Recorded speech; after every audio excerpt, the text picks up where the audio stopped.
ఒక పాత సామెత నేను చిన్నప్పటి నుంచి వింటా ఉన్నా. పచ్చ కామెర్ల వాళ్ళకి లోకమంతా పచ్చ కనబడుతుందట. అట్లాగే అవినీతి పరులకి, అడ్డమైన పనులు చేసే అలవాటున్న వాళ్ళకి 50 లక్షల రూపాయలతో దొరికిన దొంగలకి, పొలిటికల్ బ్రోకర్లకి ప్రతి పనిలోనూ అవినీతి, ప్రతి కార్యక్రమంలో కూడా ఎంతో కొంత చేతులు మారింటదనే ఒక మూర్ఖపు, తెలివి తక్కువ ఆలోచన వాళ్ళకు ఉంటుంది.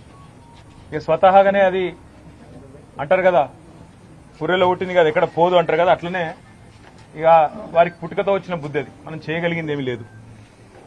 కాకపోతే ఇవాళ తెలంగాణలో జరుగుతున్నది ఏంటి? పొద్దున్నుంచి కాంగ్రెస్ నాయకుల హడావుడి, ఏదో జరిగిపోయింది. ఏం జరిగింది అసలు?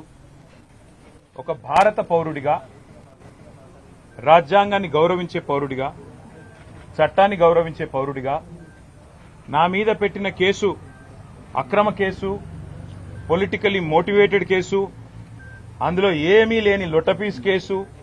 కానీ ఏదో ఒకటైనా సరే అతికిచ్చి, ఏదో ఒకటి చేసి బట్టగాల్చి మీదేసి ఏదో జరిగింది అని చూపెట్టే ప్రయత్నంలో పెడుతున్న కక్ష సాధింపు కేసు అని తెలిసినా ఏసీబీ విచారణకు పిలిస్తే గౌరవించి నిన్న పొద్దున 10 గంటలకు నేను పోయినా.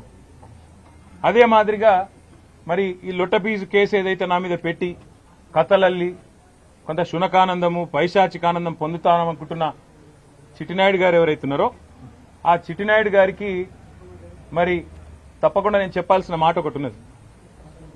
ఖచ్చితంగా భారత పౌరుడిగా, చట్టాన్ని, రాజ్యాంగాన్ని గౌరవించే పౌరుడిగా నువ్వు అక్రమ కేసును నీ అధికారాన్ని అడ్డం పెట్టుకుని నా మీద పెడితే, ఇష్టం వచ్చినట్టు బురద చల్లితే తప్పకుండా రాజ్యాంగపరంగా, న్యాయపరంగా నాకున్న ప్రతి హక్కును వినియోగించుకోవాల్సిన బాధ్యత నా మీద ఉంటుంది.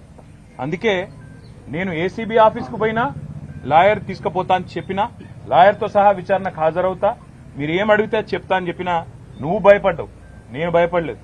నేను అర్ధగంట 40 నిమిషాలు ఎదురు చూసినా నీ వ్యవస్థ ఎందుకో గాని మరి నా నుంచి ప్రశ్నలు అడగడానికి వెనుకకు పోయింది.